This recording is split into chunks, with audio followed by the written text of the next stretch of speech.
Welcome to episode 87 of the Road is Dead podcast. I'm your host, Rob Curtis. I am joined in the studio today with Tim Strelecki, Leah Sanda, and of course, always online out of Colorado, we have our chief, I don't know, information officer. Dude, it was going so smooth. I know, sorry. So smooth, and then you had to do that. He has a title? He has a title. Let's give him a title. What do you want as a title, Mike? I don't know. Just Mike is good. I was going to let you go with it. I'm Mike Friedman. Nice to see you all. Chief Mike. He's Chief Mike. I'm here. Coach Mike. There you go. Coach Mike. Coach Mike. Coach Mike. Yeah. Coach Mike. You still got your got your whistle on you, right? Dude, full gas. Just cleaned up camps as fast as I could. We got spring break camps going on right now, so I just cleaned up, said goodbye to the parents and the kids, and sprinted back home. Wow. Well, you just got we back from camp. Leah's back with us. She's taken 2 weeks of her life and gone out and done fun things that people that can afford to do that kind of thing, and both in terms of time, energy, demands on their day, as well as the money, can go out and actually have fun. Well, thanks for I'm not bitter making or it anything. sound amazing. Yeah, Arizona, Tucson for 8 days of camp and then 5 days with my husband, just kind of looking at airplanes and shit. During which time you actually did run across Frank Cundiff, and you don't even know that you ran across him. I had just Sorry, finished. Frank. I had just finished Mount Lemmon and was kind of in a daze, and at that moment had a belly full of McDonald's French fries, and was just trying to figure out how I was going to survive the ride back to the house. So There was no better option than McDonald's French fries? no, unfortunately, the coffee shop that we always meet up at after the ride closes at 2 p.m. La Buzz Coffee. I raced down that mountain just trying to get there in time because I thought it closed at 3, and I rolled up and they were like, "Oh, sorry." They were like cleaning up outside. We're closed. Shoot. So McDonald's it was. Well, at least you made a good choice. I got nothing bad to say about McDonald's. I eat it way too much. Really? Of course. Really? is- What do you really? Have you seen me? Rob, these are choices. These are choices, dude. These are choices. We can fill a whole episode. I with think that. Pandora's box has been opened. Shall we Hey, discuss? I am not going to listen. Since my accident and since COVID at the same back to back, I've changed things. So I'm not going to come down hard on you because I also like my fast food too. It does taste good. Yeah. Yeah. No, and I can give out reasons as long as I want, but here's the reality of the matter. When I roll up, the guy that works the window goes, "Hey, Rob, how's it going?" Okay, so that should tell you. Wait, that's Taco Bell, right? No, that's McDonald's. Jimmy John's guys like in your will, I think. No, you get Jimmy John's here more than I do. Well, I have to if I ride in. My wife has the app, so she just does her thing and food It magically just appears. shows up. So That's thanks, awesome. honey. That's awesome. Yeah, no, I would have to do the same. You do realize I could go out and get you something if you wanted. Yeah, I know. Yeah. But for Doing that cool thing like riding your bicycle for transportation. for the first time in many years, we decided as a group to not go all the way to Cookie Cabin because we always I noticed that. we always end up sitting around up there for like And 2 hours, then freezing your ass. filling your belly. It was cold. I cannot get going again after spending 2 hours sitting there, and I can't not eat the cookies and the pizza that everybody All right. keeps buying. So I just feel like absolute horseshit when I get back on the bike. I'm like, So you've done Hey, lemon yeah, a lot of times. a lot of times. You've done lemon, I've squeezed a lemon. so you haven't ridden up Mount Lemon. No, but it's on my bucket list. Okay. Mike, have you ridden up Mount Lemon? I have ridden up Mount Lemon numerous times. There we go. Number of times. Have you Actually, stopped at the Cookie Cabin? at the top. Yeah. Is that I've stopped there. Up Yep. in the village, Yeah. See, I have no goals in life when it comes to bicycles. At some point, I want to ride my bicycle up Mount Lemon, and I want to have one of those goddamn cookies. And I think most of it is you just so that should. I can eat a cookie, and then I could descend like a bat out of hell because I am a natural born descender. I understand that. Yeah, I've always hated that when people are always like, "Oh, I'm a climber." It's like I'm a fucking descender. Okay, Dude, I won races on descending. Tour Korea, I won descending. See, you got to know It's a how to go skill up set. and In down. fact, it's a skill set. they- Yeah, They followed me because they thought I was cheating because I would be able to get back on. I'd be a minute over the top off, and I'd get back on. I'd catch a minute. I'd make up a minute of time in the descent. And I don't know about you. I mean, obviously you've done it at a much higher level than I ever will, but for me, it's a combination of that's kind of how I'm built, and I'm dense. I have my weight that I have is in a very condensed package. I can occupy a very small space on the bike. I end up getting extremely aerodynamic because round is a shape and it's an aerodynamic shape. And just that combined with my weight, I end up just flying downhill. And then it's combined with the one other factor. And that other factor is something in me mentally clicks to where I almost just don't give a shit anymore. Like if I'm going to die, I'm going to die and it's going to be fun. That's insane, dude. You're stupid. I don't know what it is. It's like it's weird to articulate it that way, and it's not really the way that I think. But there's a part of me that just kind of becomes acutely heightened and aware of everything, and just is embracing it and just flowing with it, and just go. It's such a beautiful descent. Yeah. Honestly, you really don't. Unless the only time I ever touch my brakes on that descent is if I come up on the back of a car, which unfortunately happens all too often because you're moving faster in the cars, especially through the turns. It is a little unnerving when you're flying at 35 plus miles an hour and you're in the right lane. You occupy the entire lane. I just take the whole lane. Yeah. And you're coming up on a section where it's a left-hand curve and the outside railing of the mountain edge is on your right. Mm-hmm. And you're just flying and you see nothing but space. Drop. Yeah. It's just like a whole lot of nothing. And you can't see around the bend because it's just a mountain on your left. Yeah. So you just have to trust there's road that there. There's road there. There's nobody standing in the middle of the road there. There's not like a giant chunk of rock in the middle of the road there. Ooh. I mean, you can take the curve. It's just a question of, am I going to encounter something that I'm going to be like flying too fast to react to? Yikes. What's the chances of that happening? High. So, yeah.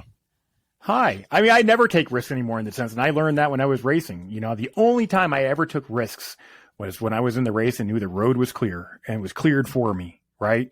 I mean, there's, rocks and animals and cars and people and any number of things, debris in the road. I don't know. And Rob, I'm not calling you stupid. I just, I just think I am.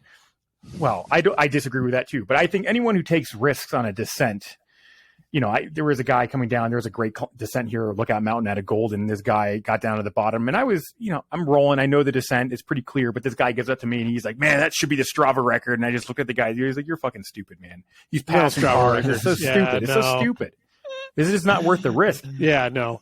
And when I say risk, I'm not talking about stupid risk. I'm talking about what am I talking about? Pushing the bike harder than I am capable of handling. Would typically push it.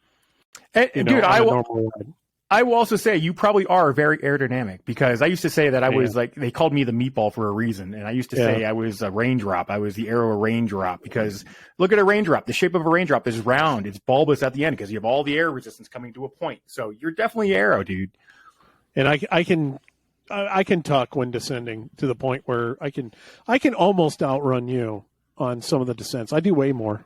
So let's get a long descent going. I get spit out the back on the descents. I'm more gassed at the bottom of a descent than I am at the top of a climb. The first time I did that descent, I couldn't understand the next day why my triceps were so sore, and then I realized as I was like death grip down. No, I was in my drops with pretty much my face down on the top of my bars, just trying to be as low as possible, and holding that position for half an hour. Nonstop. The super tuck is not illegal for amateurs. Well, that wasn't a super tuck. Well, it is in competition. But okay, most fun descent, 2017, Bill Ellison.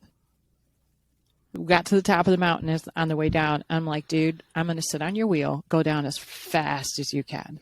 And I sat in his draft the entire way down the mountain. I barely pedaled. He pedaled the whole way down. Whoops. We're losing. We lost Leah's mic. I think it's your wire. You're playing with your wire or something. Maybe it's at the foot. There you go. Did you plug it back in? No. Oh, well. Here, tell your story. It's probably on your foot. I don't know. I didn't move. I got nothing going on here. Technical difficulties, folks. There it is. It's back. Are we back? Yeah. You're back. I'm back. Okay. So that was fun. Going down really fast. Going down on Bill Elliston was fun. Is that what you're saying? We're probably going to cut this. We're probably going to cut this anyway. No, that was super fun. I don't generally push it that hard anymore, except when my teammates decide to drop me because I have to stop at the top of the mountain and I have to chase their asses down because I can't let them beat me down. Can I go on? I hate climbers. Can I go on record as just saying I hate climbers? I mean, as people, they're nice people, but when they're on the bike and they're climbing, I hate them. I don't know. I'm a lover. I'm a lover. So, yeah, explain. I'm full of rage. That's just what I am. I wake up pissed. I'd be remiss to think that you've watched a Grand Tour and you've watched a pure climber do his thing or her thing, and it was like, God damn, that looks beautiful. No, it does. It does. You're right. When someone knows how to do it and do it right, and it looks easy, it looks really good. But I do have to say, for as much as everyone loves the big climbing stages of the big tours, I tend to zone out. Dude, that's where all the action happens. Well, I know. Part of the action. Yeah, when there's no action happening, it's boring as hell. To see this, if there's a lot of strategy and shit going on, then it's interesting. It's fun to watch. So I guess I lie all the time. I don't know what the hell I like and what I don't like. You like it all. Just say you like it all. Oh, I like it all. There you go. I don't know. Except for completers. Hey, real quick, I wanted to apologize for two things. I've been thinking about something the last week since the last podcast episode. One, I was extremely tired last week. When I'm running camps, they're exhausting. It's amazing how much energy it takes to teach kids, the love of a bicycle. So I was yawning a lot and totally out of it. Same kind of deal, sprinting home to get back here for this thing. And the second thing, I've been thinking a lot about the question you guys asked me about last week about what was Milan San Remo like. And I think my answer was like, oh, it's just another race. It was, stressful, blah, blah, blah. I think is what I said. But the reality is, and I've thought about this a lot in the last week, is what like a huge honor it was to be able to race at that level and actually get to that level and have the opportunity to race a race like that and other races like that level. It was fucking awesome to be racing those kinds of races, like the classics and, monuments like Milan San Remo. So I just want to reiterate that, in the stress and, the anxiety that goes with racing a race like that, there is a lot of professionalism that goes with it in terms of, what you have to think about, what you have to do, what your job is. And you're doing your job. Yeah. Yeah. It's not just like any other race. It's not. It was awesome. So that's funny, and I'm glad you said that because I kind of left the podcast and I was scratching my head like, I don't get that. That's like one of the biggest honors, and he's had the experience. But yeah, now I understand where you're coming from. And being in it though, yeah, I mean, it's got to be totally different than actually, because to the point. I have covered this before, but talking with your brother when we got to that point about whether or not he was actually going to have to think about doing something on a bike, and you two having the conversation. And the one thing I told him, I remember at the time was, you may have done what you've done. He can still do those things, and he'll still do those things after having done and gone to the places that he's gone to and gone to the races that he's gone to. And to me, that's just, all these millennials now are chasing the experience of going and doing things and visiting places and just racing it and being at those races in and of themselves. And granted, it's always different actually doing it than what you imagine it would be. That's the way things are in life. Absolutely. But, it's still the classics, man. It's still the shit we sit around as little kids and dream of doing, There is a reason I didn't sleep before that race and many other races, the excitement leading into it, but I think, and I distinctly remember thinking this both at Milan San Remo and Paris-Roubaix, was remembering that it's just a race, and you kind of had to tell yourself that so that it wasn't, so you didn't have all the anxiety, right? It's just a that. race. It's just a race. Don't overthink it. But that's why I didn't sleep. I was overthinking it, right? So you have to constantly remind yourself that, yeah, pinch me, I'm here, but also that, it's just another race and you're there to do a job. So it was very, very honorable to be there. And I'm proud of that. I'm proud of that I got there. You absolutely should be.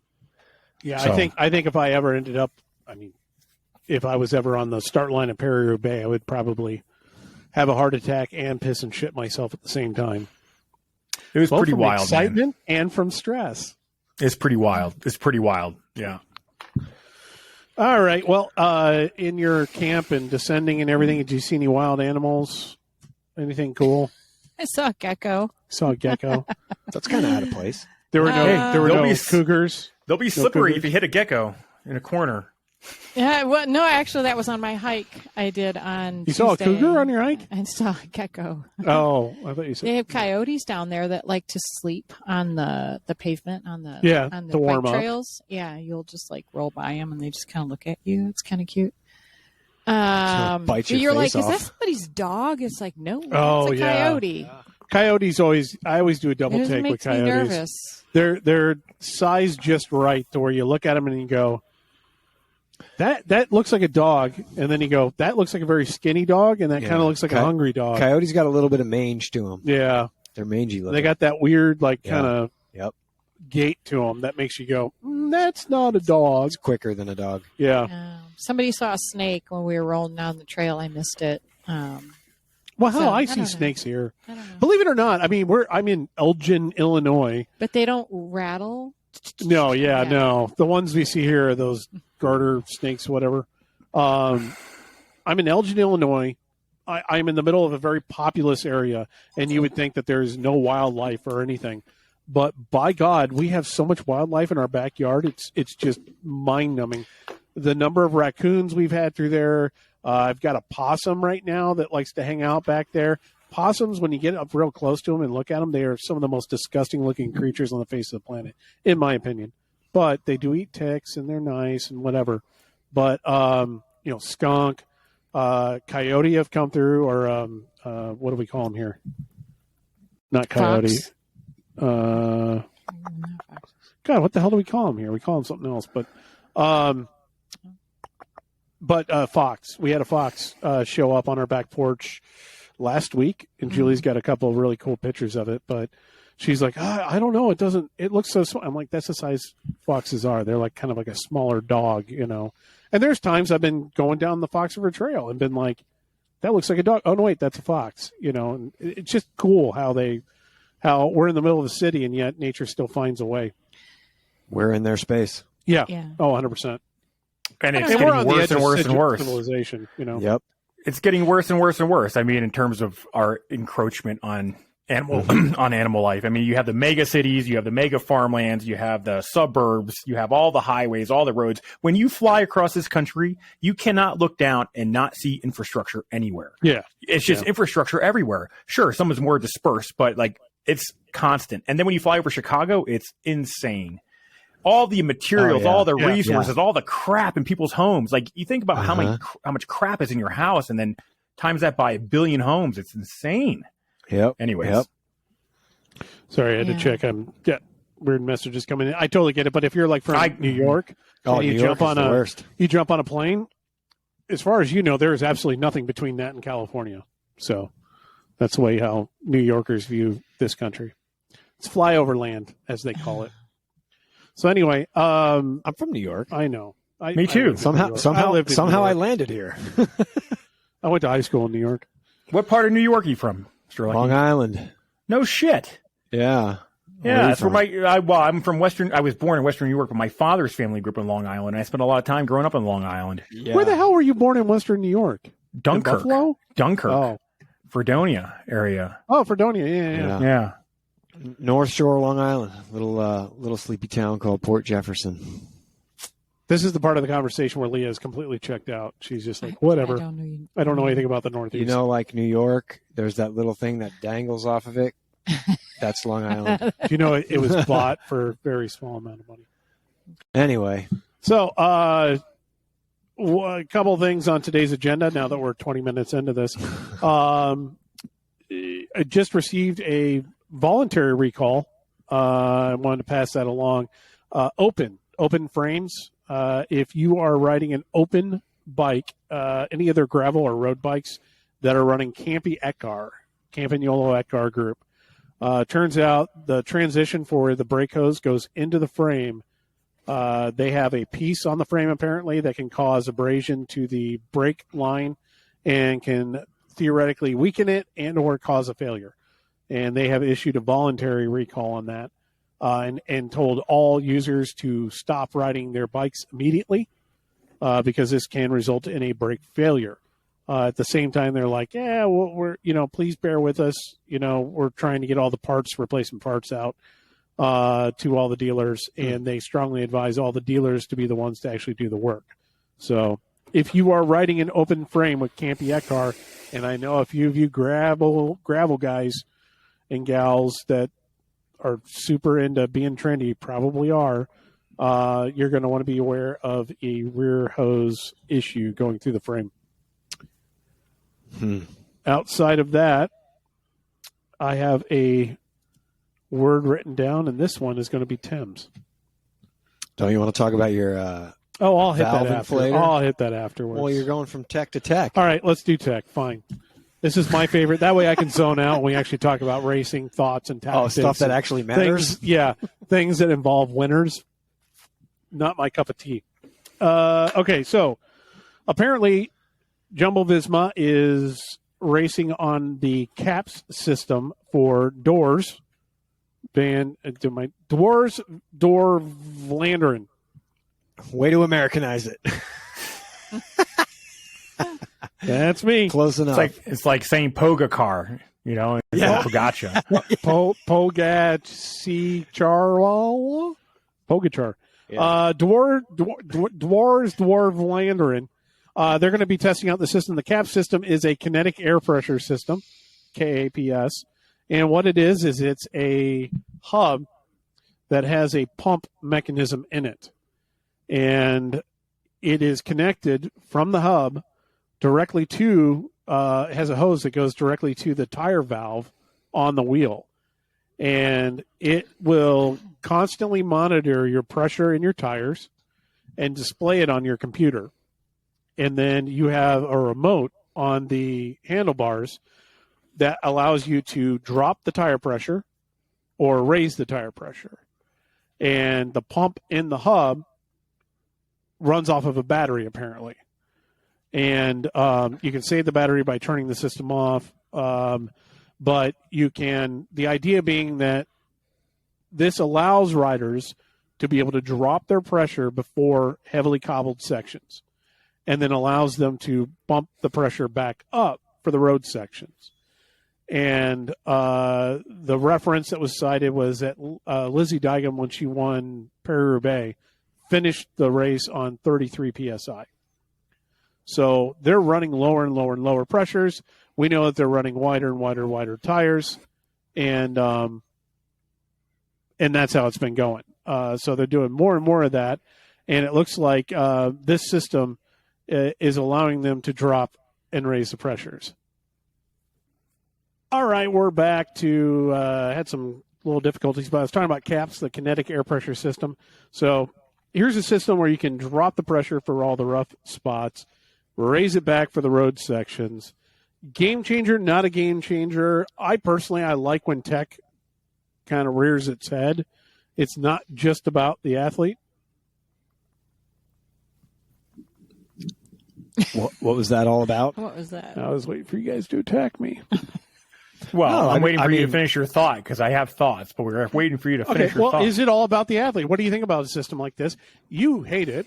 No, I don't. Hate's a strong word. Okay. I told you earlier, I find myself lately, when new tech like this comes out or any kind of new tech comes out, my immediate thought is, well, that's stupid. So I'm kind of trying to turn the page, and I see the benefits of it. Like I see when you have less tire pressure, or you have the ability to on the fly adjust your tire pressure, it means something. It works for the capacity that it's designed for, i.e. blasting at 35 miles an hour for cobbles. Yeah, you want to be comfortable because that probably sucks. Mike, you would know. And then getting back onto pavement or asphalt and then feeling like you're riding on Velcro. That sucks too, because you just put in an effort to go over cobbles, and now your bike feels slow, and you want more air pressure. So I see that it's a benefit. But my question that I just thought of when you were explaining it is, okay, so there's a hose that runs from the hub to the valve. What happens if that gets sliced? If that gets sliced, the valve just closes off. Then you're stuck with whatever pressure you got. Oh, okay. So the system, you can still roll no matter what. You just have whatever pressure it's you just have what it's like a normal valve. It looks like the hose just kind of how does that onto work? The valve. How does how does it let pressure out then? That's a good point. I am 100% wrong then. This is what happens when I don't have one of these systems in my hand, and I can't tell you. I have no idea. So obviously they have to remove the valve core. I mean, if you're crashing and you slice it, I mean, you slice it. At that point, you're going to go and get a new. Anyways, you're probably going to go get a new wheel anyway. You're going to get neutral support or team car support, which that was another thing. Like I see. Well, the other point is if it drops out. And sorry, I don't mean to cut you off, but if it drops out and you get a flat, you can actually have this thing set at whatever your set point is, and then if it starts to drop below that, it kicks the pump on.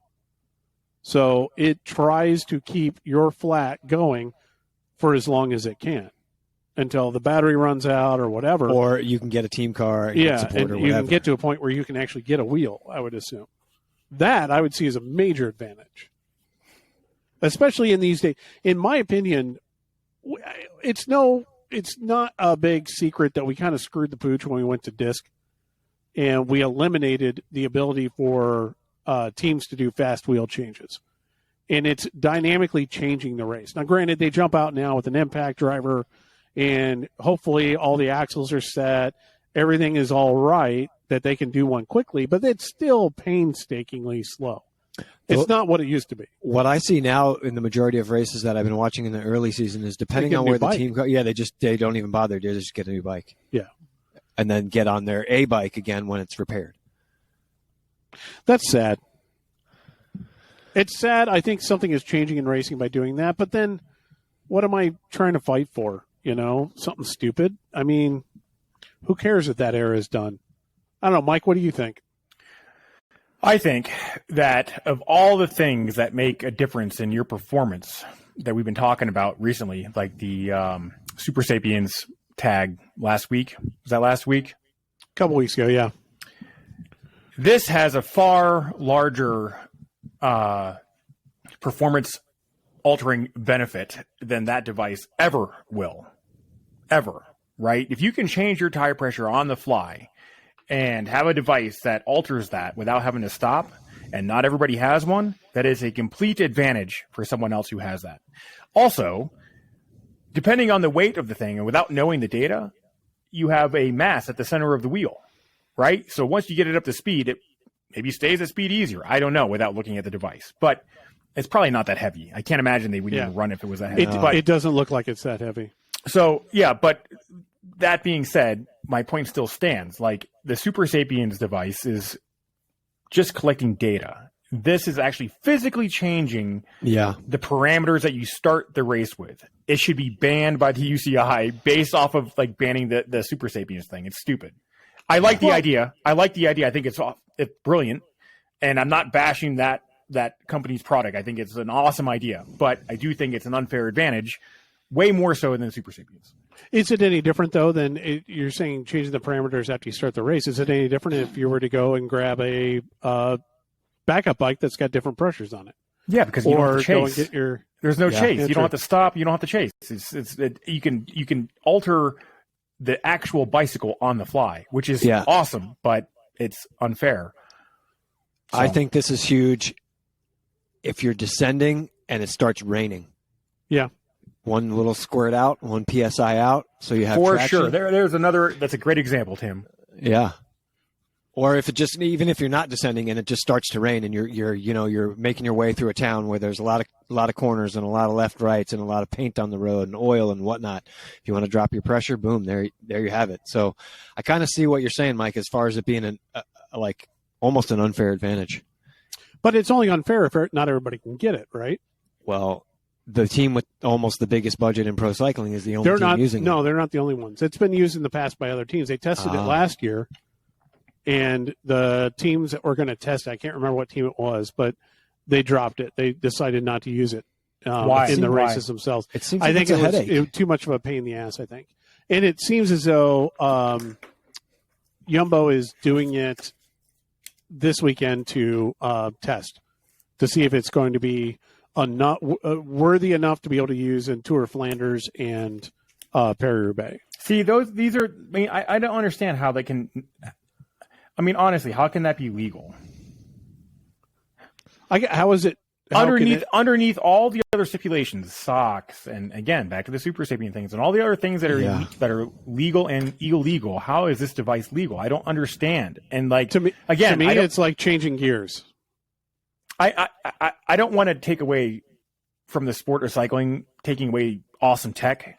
But if you're going to make this legal, then other things should be legal under the same parameter that you're accepting this. So, I can't argue that. I can't argue against the glucose monitor thing. Which is just I think it should saying, be used. hey, your fuel tank's getting low, eat some food. Yeah. It's like, I mean. I think there's more to it than just the food aspect, but. Potato. Yeah. But, I don't think that should necessarily be illegal. It's kind of like everyone's got their own opinion on kind of what should be illegal and what should be illegal in a race, and what's a performance advantage and what's an unfair advantage and what's legit. And I wish we could define it, but it's different for everybody.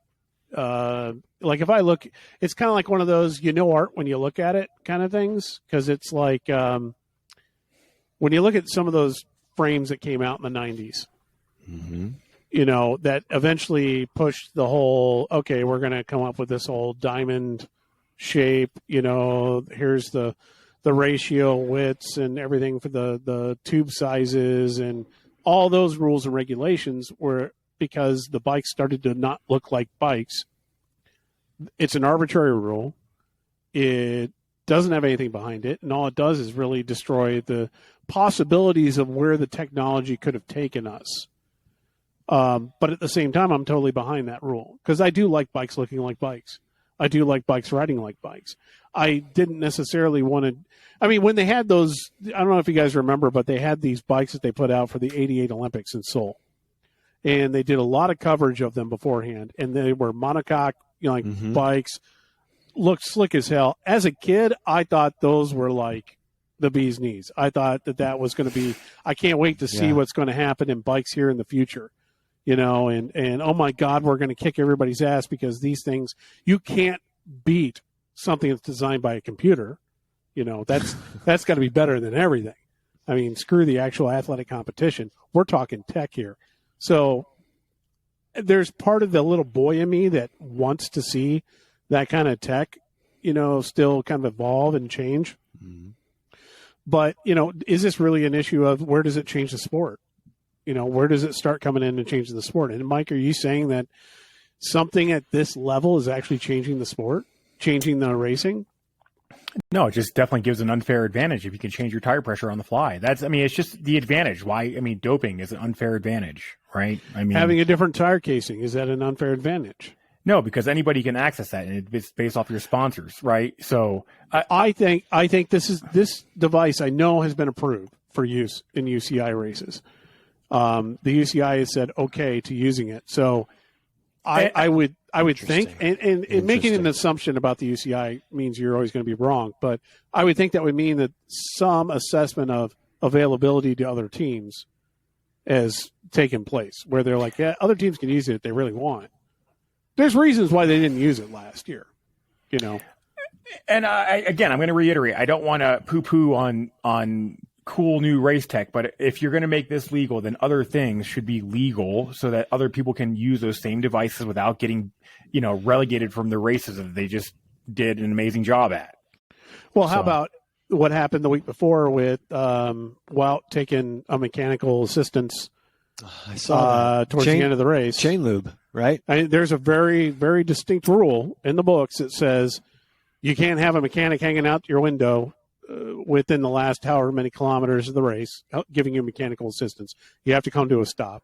Was it that, And or then- was it that you couldn't lube It the was chain? that. I missed. It's that. You know. That's the primary one. Okay. The secondary one is that for a fact you cannot lube the chain. I don't know if at all, or if it's within the last. I can't remember the specific rule, but there were two major things, and it's cut and dry. It says if you do this, you're disqualified from the race. He did it. They did not disqualify him. Which is interesting. Yeah, it's a gray area. I mean, the rule is the rule. That's what they said about the Super Sapiens device. It was a rule, right? The socks are a rule. The air bars are a rule. Yeah, that's So- one where it's like, we're going to do this on the device, but we're not going to. I mean, this is a cut and dry rule, whereas this one had some open interpretation. The cut and dry rule they're ignoring.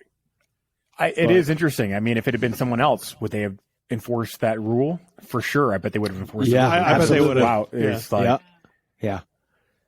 And all the right afterwards, it was all the Belgian guys going, "Oh, you're going to change the sport. If you disqualify him for that, the sport is built on the idea of mechanics leaning out the side of a car." And it happens all the adjusting. time. Yeah. You know, Okay. oh, Whatever. Oh, yeah. And Yeah. it's like it's they made the changes in the rules because they wanted to stop mechanics hanging out on the side of cars. Lubing the chain is far, far less performance enhancing than changing your tire pressure. I don't know, man. If you just came through a bunch of sand and crap and it's starting to make some sounds, they're not shifting right. Spray your water bottle on it. Yeah, There you true. go. It's a chain. It's a chain. It's Yeah, not. I've done no, one it's- once. Spoken like a true professional. Yeah, He knows. Exactly. I got to give you that one. It's the inconsistency He's of done the it. rules. They can't be inconsistent. Well, I mean- they can Yeah, be no, because you're of right. the UCI, and the UCI is Well, built on a they tradition shouldn't of be. being inconsistent with the rules. Well, they have some rules that just are so fucking stupid. The sock heights and chain lube, and we're gonna nitpick about that shit. But I don't know. It's just, Junior gears. We could go on and on. Yeah. We could do this game all day, but I would rather play this game. Mike, what did you do differently or have done differently to your bikes for these cobbled classics when you were racing? Well, that I you can didn't remember do off the top of your anything head? differently. The team did. We had longer frame. We had longer frames made by Felt. They were specially made. We had the big tires at the time were 25C tires, so that was a big Huge. deal. Those are huge. Yeah. Back in the day, that was a big deal. That was Yeah. before the plus size tires were more, becoming more of a thing. It was even Is that before what they. we're calling them now? Plus size tires? I don't know. Got- But that was a good one. is that PC? Yeah. the clearance, the frame was not only longer, but the clearance was, wider in case it rained and we had mud. We ran low PSI in the tires because we had this, the larger tire, but also because mainly just because of the cobbles. We had, that was about it. When you say your frames were made longer, was that your overall wheelbase, or did you just do from like a longer front triangle, or the entirety of the bike altogether? It was a longer wheelbase altogether. Okay. Yeah. And that was made strictly from the fact that you were Stability. kicking your seat tube angle back, and I'm assuming there was some more trail or rake added to the front end, which would net out a longer wheelbase. I don't remember. What I do remember though is that every rider that rode one of those bikes, it was a special bike. Loved the bikes. We all wanted to keep the bike, partially because it was the Paris-Roubaix bike, but also the bikes were comfortable. Just, yeah, rode well. They call those gravel bikes now, by the way. Yeah. I maybe check one out. The one thing, and I don't know why this sticks with me, but when it comes to the cobbled classics, the one thing that always kind of gets me is how many layers of bar tape were you running? Oh, okay. So that's a good question. 3.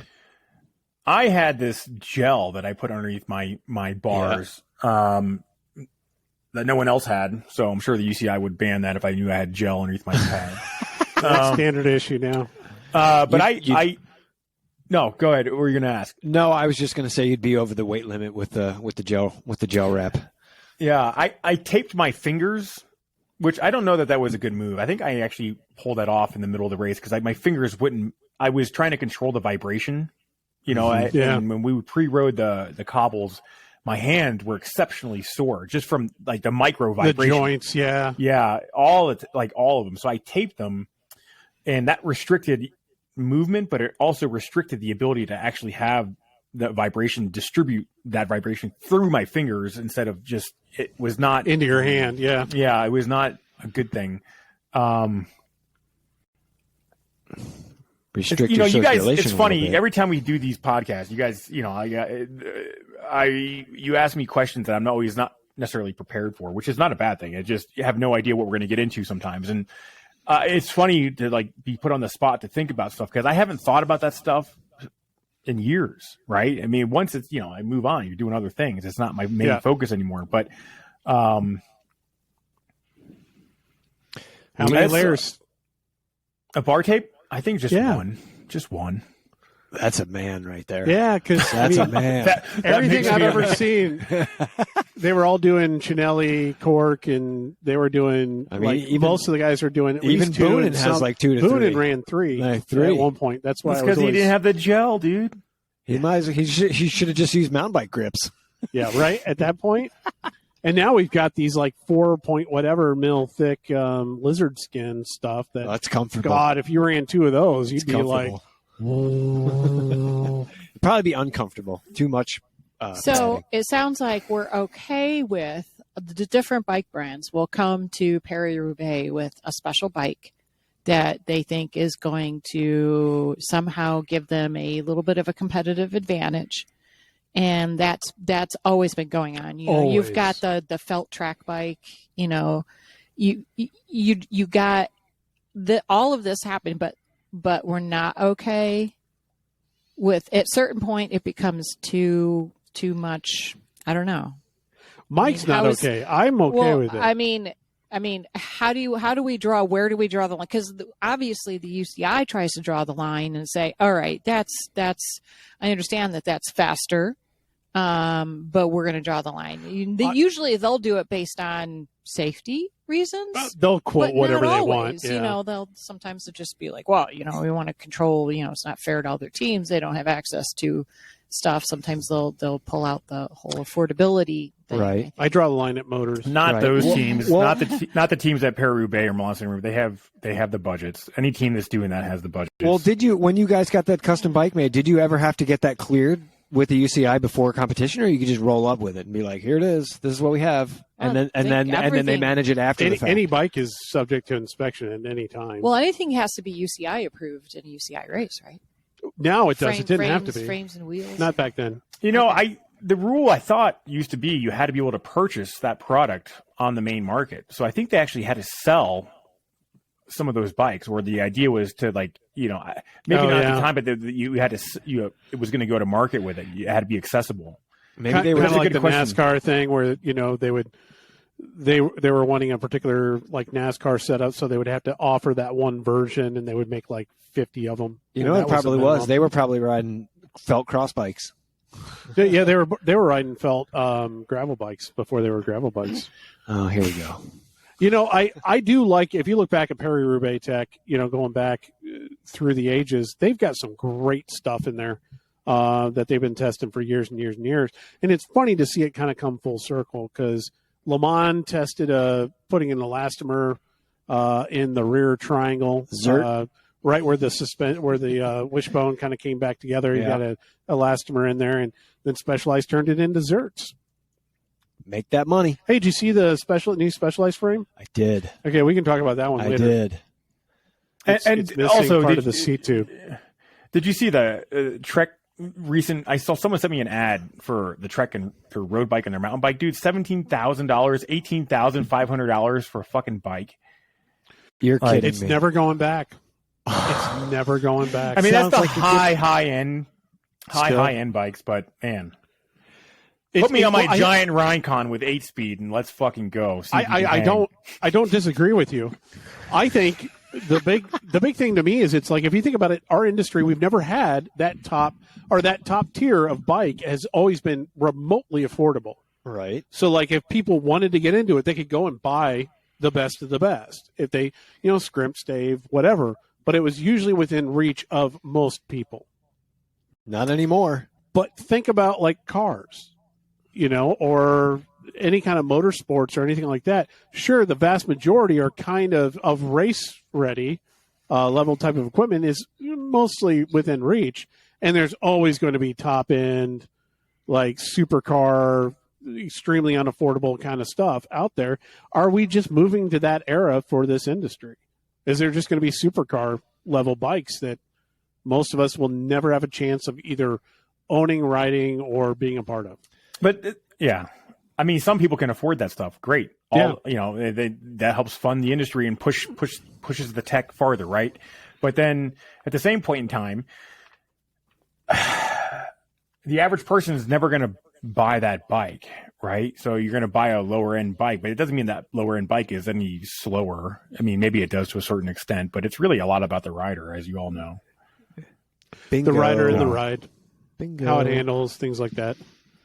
I wouldn't even want to ride one of the top level bikes. Yeah, because if you crash it, there goes 17 grand. Yeah, and 2 years worth of wait for replacement parts. Oh my God! Yeah. Speaking of, so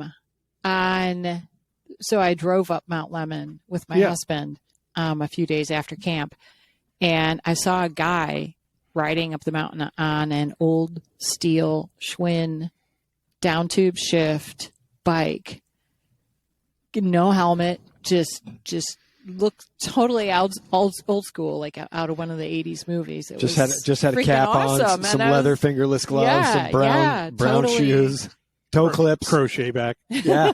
I want those gloves so bad. But I thought to myself, man, that would be a beautiful bike to descend a mountain on. Oh, it would be. It'd be smooth as hell. Yeah. It would react for shit, speed. but it would be smooth as hell. It's not something you expected to It'd see. be real good if you like speed wobble. Yeah. Did he have a big handlebar mustache? He looked like Kevin Costner? Or? I don't know. He had long hair. Yeah. He had like a cycling cap on. Yeah. It was kind of cool to see. But a bike's a bike. A bike's a bike. And Right. as long as the bike manufacturers are still making bikes, I mean, I haven't really price checked anything. Haven't been into like a regular bike shop in a long time. What was the last time you bought a full bike? But like, it used to be that, you could easily, back when I was working in a retail store, we had road bikes for under $1,000. I don't even know if that's the case I think anymore. those are in Walmart and Kmart and stuff like that now. I mean, about $800 was kind of like your starting point for a road bike. Not anymore. Yeah, no. Can't even get a rear cassette for cheaper than that. It's been a while since I've looked to see what's out there. I mean, if the top end gets crazy high, as long as we still have reasonable bikes to offer at, an entry level point, which, might have moved up a little bit in price point from that, but, they shouldn't be, keep it under 1,500 at least. I don't know. Yeah, we'll see. Yeah. We'll see. Who knows? Sorry. Don't want to get depressed about that again. That's insane. Yeah, it's crazy, dude. That's insane. I didn't see that. My God. Gets even worse. Well, I'm not bashing on any of, on Trek or Specialized. When you have the high-end equipment that costs that much money and you're paying for that, either you're paying for that because you can and you're trying to, have a certain feel or quality, or, like you're buying it to do something unique with it, right? You have people watching cycling that are seeing that equipment in use by high-level athletes, and they're going, I want that. I need that. That's going to make me shit on go anybody that. though that does that? No, because that's one What do you thing mean? I don't like is, and I'm not saying you do it, but I'm saying it happens a lot where, there's a guy that was working with us, and I rebuilt a thing. He's running on a Schwinn, older steel Schwinn, and he went out and did his first crit this last weekend. And How'd you do? He got dropped, but it was his first crit. He did respectably, and he rode around with a bunch of other people as he got dropped, and they stayed together. So he learned, had fun, everything you'd want to see in a first crit. And but right afterwards, just talking to him, and one of the first things he says is, "Yeah, and I bet I had the cheapest bike out there." And I've noticed that there's people that always have to talk about how much other people's bikes cost and basically shit on them if they've got a nice bike but don't have the talent, so to speak, to back it up. And that has always been like a pet peeve of mine. I mean, I guess I can kind of, for some people, it's kind of like maybe their reaction to the fact that they don't feel like they can financially afford a nice bike.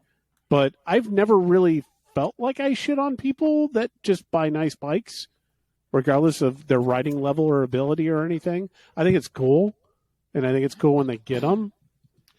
I'm sure somebody will point out when I shit on somebody for buying a nice bike, but I don't know. You know what? I want to say no, but I probably have. Is there a line? And I've seen people go, and I've seen people on certain equipment. I'm like, yeah, I don't need that. That's not going to help you. Take a look in the mirror. Look fast, think fast, go fast. Yeah.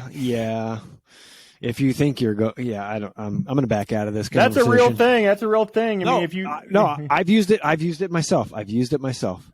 But I've never went and said I'm going to go buy this bike because it's going to make me faster. You know what I did? I just worked on my fitness to get faster. You're going to do that. He's going to do that. All of us understand that.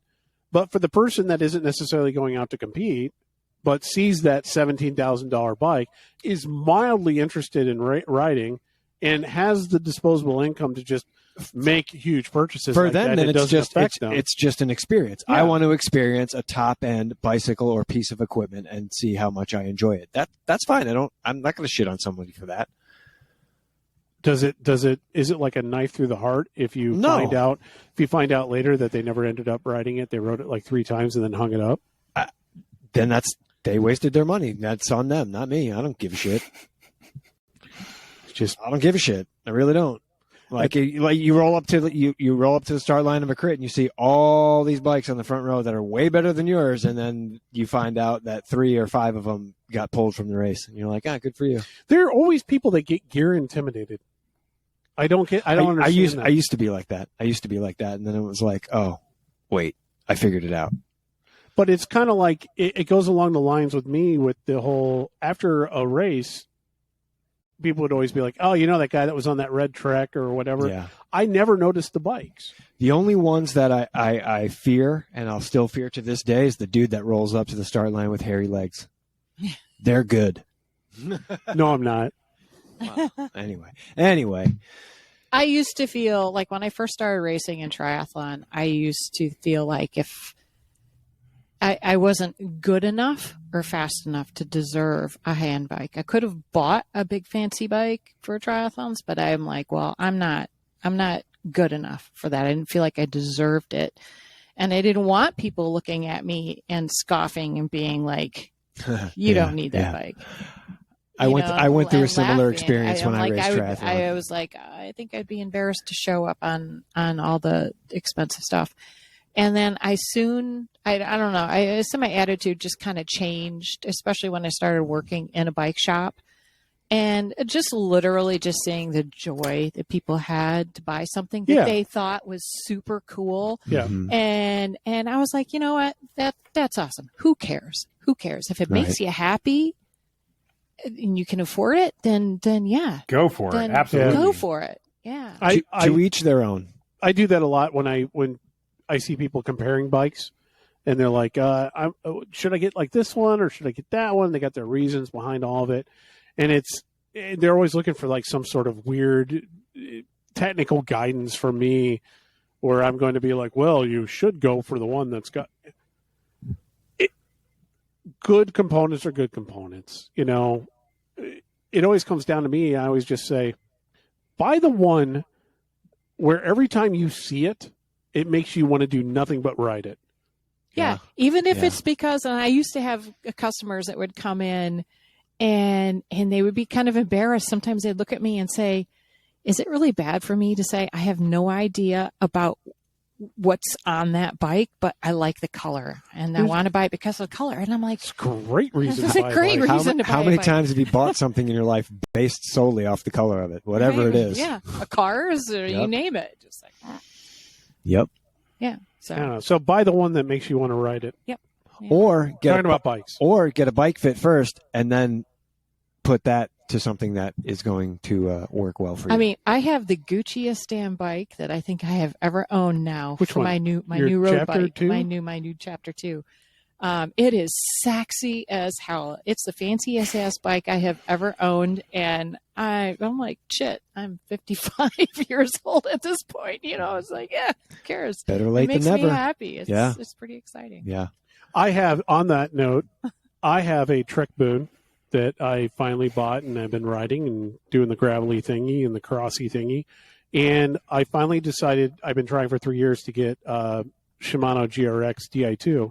I finally got the whole group, so I tore down the bike to rebuild it and noticed there was a crack. So I sent it off to TW Carbon out of St. Louis, Nick Han, and he repaired it, sent it back up to Bob Schrank Designs, who repainted it. And the way they painted that, I'll have to post some pictures, but it's just a gorgeous, gorgeous, gorgeous bike. I don't care about paint jobs. This one I absolutely love. I've already fallen in love with the bike. I am desperate to ride this thing, and I finally built it, and I'm having problems with the rear derailleur. And it's driving me absolutely bonkers. And it's taken 3 tech reps and 1 engineer at Shimano. So for all of you who say all I do is bass ram, eat shit. I'm pissed at Shimano right now. Good one. That's as quick as I can make that one. Yeah. So That's good. moving on, the last thing that we have to cover, you're the lead in on this one. I'm going to refill my water. You go for it. Oh, all right. So the subject, I guess, is the gifting of victories. Over the last week, there's been a couple of quote-unquote gifts given to riders in the professional peloton, and there's been some positive feedback on it, and there's been some negative feedback on it. So if you live under a rock and haven't seen the races, there were 2 in particular. There was the Volta Catalunya, where it was a dogfight between Remco Evenepoel and Primoz Roglic, and basically it was those 2 guys going for every stage win in, I think, the 8-day stage race. And there was the Liège-Bastogne-Liège win by Christophe Laporte, as gifted by Wout van Aert. And I just wondered if we could discuss, if everyone here, what's your opinion on gifting? So apparently, wasn't it Gent-Wevelgem? What did I say? Liège? Yeah, you're right. Yeah. You're right. I did say Liège. I'm sorry about that, folks. It was Gent-Wevelgem. So the Gent-Wevelgem one got a lot of press because Wout van Aert and Christophe Laporte broke away from the field with like 50 plus K to go. Teammates rolling together, doing their thing. Comes to the finish line. Okay, who's going to win? You know, I'm sure there was discussion between the 2 of them with the team car, figured it all out. In the end, Wout gave the victory to Laporte. The Belgian media, being what it is, you know, kind of was up in arms about that. But we don't know the dialogue between all 3, you know, the team car and the 2 riders. And if, from my perspective, I'm okay with it. I'm okay with it. Wout has bigger objectives, and Laporte, in some of Wout's bigger victories, in my opinion, or as I've seen them, has been a huge key player in those victories. So gifting a guy a victory in a race that he lost by inches the previous year isn't a bad thing, in my opinion. And I would think for someone that gets a lot of help from someone like that, who is a true team player, to give them something that maybe is on their, you know, they've been trying to check this box for many, many years and have finally had the opportunity to do so. So what if it came in the form of a gift? You had to put yourself in a position to even be able to get that, and you went with the right guy to do it, and he just happened to be your teammate, you know? So from my perspective and the way I see it, I think it's okay.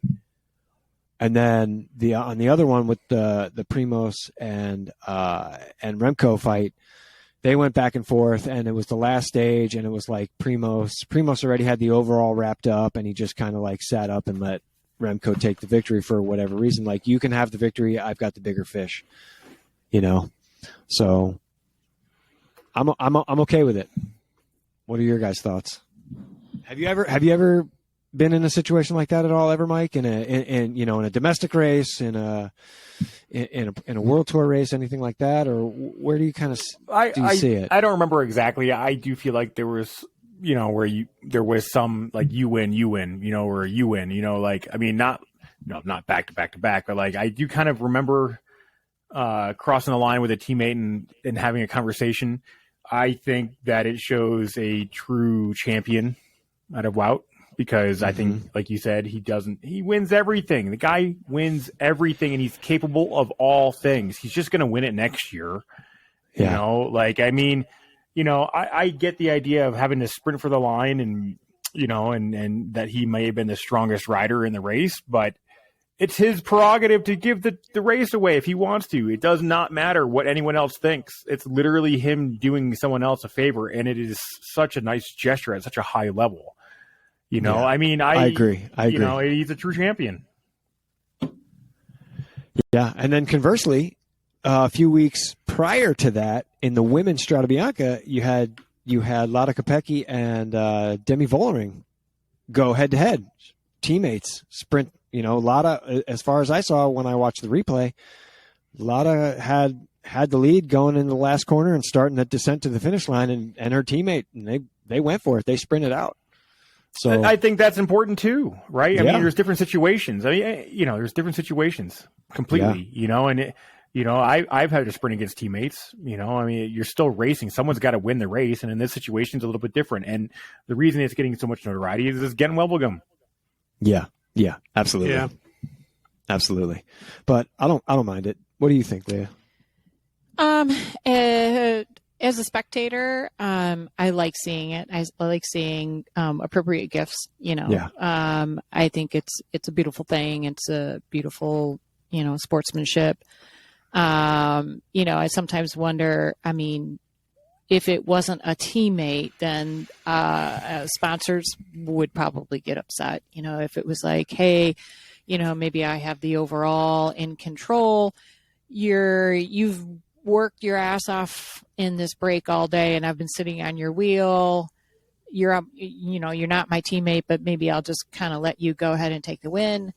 That is beautiful sportsmanship, but I can see where sponsors could maybe get their panties in a twist, understandably. So I can see that being, the sponsors might, or the spectators, fans might be like, that was beautiful. And then sponsors might be like, not so beautiful. Not so beautiful. I don't know. I mean, so I can see, I don't know. I can see situations. And also we don't know what was happening in team cars and what directions they might have been given behind the scenes too. Was it a decision made by the racer, or was it a team decision, or whatnot? Have you ever given one away? I've definitely sat up during some sprints where I had a teammate that I wanted to see finish cross the line first, but sometimes there's a situation where it's like, I want to make sure that nobody else is going to take this win from them. So sometimes it's a hard decision, especially in a bunch sprint, to know if I can pull the gas and take my foot off the gas, or if I should just keep going. And but I have at least once. I mean, what's the difference of somebody doing the work 30K, 50K, 100K from the line versus 10 meters from the line and sitting up and saying, hey, you take the win? What's the difference? If you're a teammate, you're a teammate, right? If you're going to do the work and do the massive chase and blow yourself up and then let your leader of the race or whatever, go up the road, or, to make sure that your guy that you're going for that day stays up front, is it any different? It's the same thing. No, yeah, it's the same thing. I just think it's Wout van Aert and Christophe Laporte, and everybody in the world just expects Wout to take the victory. And like you said, it's a nice gesture to be able to say, true sportsman. He's a true sportsman. Yeah, and that team is very built around we win as one. Mm-hmm. Yeah, totally. For me, it's the old romantic notion of what it is, and it's kind of one of the artifacts in our sport that I think set it apart from other sports, and that's the idea of the gift. And I personally like it a lot. Like I said, it's part of what I love about the sport. I mean, it's what makes it unique. And I think maybe for us, it's kind of being a race snob about it. Like, we understand the sport, and therefore we understand what it represents, and we understand why it's done, from time to time, and we appreciate it. But you ever notice the pedestrian sport, like watcher of the sport, doesn't get it? I would say, like, the typical American response would be like, "Oh, that doesn't make any sense. Why doesn't he just win?" So I can understand. And then, of course, we had, however many years of Mr. No Gifts. Yeah. That kind of destroyed our sport. But amongst other things. Yeah. I personally like it. I love to see it when it happens. I like to see that kind of recognition, and I think it's what makes our sport a better sport than other sports. Part of it. And to Leah's point, they say there's no bad press, right? So, oh yeah, from a sponsorship perspective, it's definitely gotten a lot of coverage, and I am more inclined to go buy something from one of those sponsors simply because of a gesture like that, a team effort like that. It's a full team. I would like to think that. I would love to think that. I think it's a beautiful show of I can check my ego at the door. Yeah. Mm-hmm. And everyone that's thrown their leg over a bike and been competitive and raced to some capacity has an ego. It's just it to some sort, big or small. And to be able to just check that at the door occasionally and say, you know what, this is for you. Here you go. That's cool. It would have been interesting to see if it had been two different jumbo riders and not Van Aert, giving that. If it had been whoever else at the line, going to the line, sprinting for that, or, Wout's won literally everything, and he's going to continue to win. His career is just going to keep going from cross to road, across all disciplines, time trial, sprinting, climbing. The guy can do it all. So, Ghent Wevelgem, as much of a monument as it is, and to make the history, I think the history was the trifecta, between the three races that he could win back to back to back to make Belgian history or whatever, Yeah. Yeah. He's probably one of the only riders that would have done that. And you read these comments, oh, he's going to regret that years later. No, he's not. He's totally he's not going to regret He's not going to give a shit. He could easily go win it next year. But you know what? It's gotten so much hype and so much media attention. And it makes me think of like, there you go. No bad press. Right. What was it last year, I think, or 2 years ago or whatever, but it was a stage of the Tour de France where Carapaz and Kwiatkowski broke away, and Carapaz has done his thing and had plenty of success, and Kwiatkowski's been like the ultimate team player for Ineos forever. He's won some big races and some big monuments, but he was gifted the victory to finally get a Tour de France stage victory by Carapaz. It was like, cool, on to the next stage. It didn't get blown out of proportion or blown up as big as this one, Well, this is Mr. Belgium, during the classic season. Well, so. yeah, it's Mr. Belgium, but also I think Wout is one of the right nows. Him and Matthew and Pogačar are being looked at as, some of the best talents that we've had in the sport. Absolutely, currently right now. So they're under a microscope in everything that they do. Right. And if I'm them, I'm probably sick of it. All right. So speaking of best talents, writer of the week, your favorite writer of the week. I'm not gonna start. Why? You're calling it out. Oh, okay. Shit. What Okay, are the if I gotta call rules? one- Anytime racer It or doesn't just matter. current racer? We have no rules. We're not going to have rules until this gets out of hand. It's called Rider of the Week, but the week is kind of loose. You could choose a week last week or 10 years ago a week. I have to start? Yeah. All right, Leah, go. Okay. Laura Van Gilder. Nice. I like it. Nice. I went through my entire racing career watching her race, and I always said that I wanted to be her when I grew up. You've always been called her Mini-Me, I have been mistaken for her by more than one person. Although she's shorter than you. That doesn't suck. She is shorter than me. We have a very similar build. But yeah. Nice. But I love watching her race. Loved watching her race. Any rider? We're saying any rider? Uh-huh. We have no rules. Yeah. No rules. Yeah, you're Rider of the Week. I haven't looked at anyone current. I have no idea who's racing currently. I mean, I do, but I haven't looked for a while. You got a mirror in front of you? Call that guy out. I am not saying that. No way. I'm going to go with Danny Pate. Nice. Go with Danny Nice. I guess that leaves me. I'm going to go with one that I wanted to call out last week, but the event is long over. I'm going to call the Shark of Messina, Vincenzo Nibali, because instead of dying and or retiring and going to gravel, he went and raced Cape Epic. Oh, nice. Yeah. Along with a bunch of other guys, ex-professionals, who have retired and gone on to the gravel scene.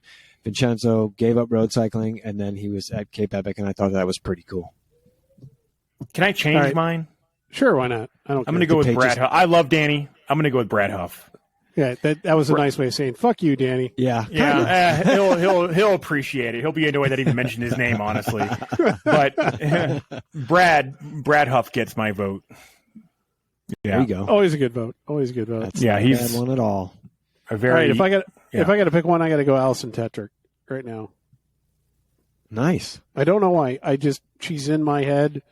I like how she races, and I know she's all gravel, and she just got in the Gravel Hall of Fame. A rider's a rider. And this and that. But just all the time she spent on road, everything that she's done, great ambassador for the sport. Did she suffer a TBI? TBI, yeah. So she's bounced back. That's awesome, for sure. Wow. All right, that's my pick. That's us wrapping it up for this week. Hopefully we'll get all the editing done, and hopefully you get it in a nice time frame, so to speak. Nice. And we get it out early enough, but thank you for joining us. Go and check out Mike's website at peddlingminds.org. Actually, I got two things. We just launched a new website, but this weekend on Sunday, I don't know if this podcast is going to be out before then, but we have our first virtual fundraiser on RGT. It's going to be a 35-mile loop doing the Iron Horse Classic in Durango, and it's going to be RGT. So if you have a virtual trainer, you can come into peddlingminds.org, and you should have access. It's $20 to do the ride. That $20 is going to various funds that put kids on bikes. So there's only 5 people registered right now. I have not done a very good job marketing it. I've been pretty against social media in the last year. So here it is. I'm announcing it here. So if you listen to this, RGT, peddlingminds.org, sign up. It'll be a good use of your money, and I promise, here I can show you all the receipts I'm doing for the accounting, that it's going to be put to the right use. So, and it's a nonprofit, so you can take it as a tax deduction. So you can donate beyond the $20 if you'd like. All right. Nice. So there's Peddling Minds. Awesome. On our end, obviously, go find out how your buttonhole is doing. And it's a good product. Yeah. I do like that chamois cream. I did use it. Yeah, I did use it. So. And we have stickers coming. We've got some Road is Dead stickers coming. Maybe we'll have some merch, ability to buy that at some point. Maybe we'll even throw the mugs in there if you want to have one like it. Go like and subscribe on all the podcasting channels out on the YouTubes, the tubes of views. And, enjoy the ride. This is a fun podcast today. Thank you. Yeah, good one.